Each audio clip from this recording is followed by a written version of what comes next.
So why do we have to worry about evaluating websites?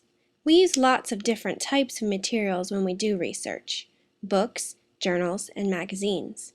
And over the last decade, the web has grown to enormous size and now provides tons of great information.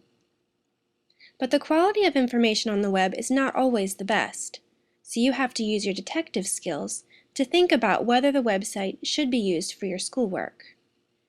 How are websites different from printed materials like books and magazines? The difference isn't only in how you read them. There's a big difference in how they are created. Books and magazines go through an editorial process, which means that they are edited and fact-checked before they are published. Let's talk about the typical way a book is published. An author has an idea for a book. He writes it up, then sends it to publishers to see if they want to buy it. An editor at the publisher reads it and decides whether she thinks it's any good. The editor will probably do some research to figure out who the author is and whether he knows what he's talking about. The publisher buys the book, and then several people proofread and fact-check the book to make sure everything is correct. Then the book is printed and distributed to libraries and bookstores for people to buy and read. In the academic world, the process is even more rigorous. A professor or researcher has an idea and writes up a paper. He sends it to publishers to see if they want to publish it.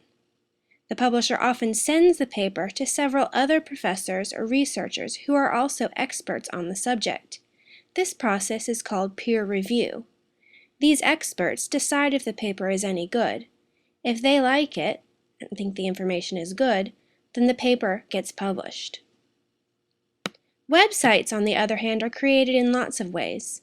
Since anyone can post information to the web, someone may have an idea, write it up, and post it to a website for the whole world to read.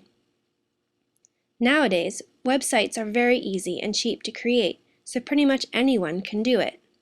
And unlike books and academic papers, no editors or reviewers look at the material before it is published. It doesn't always work this way. Lots of websites do undergo an editorial review process. Many publications that used to be available only in print are now on the web too. For example, the New York Times.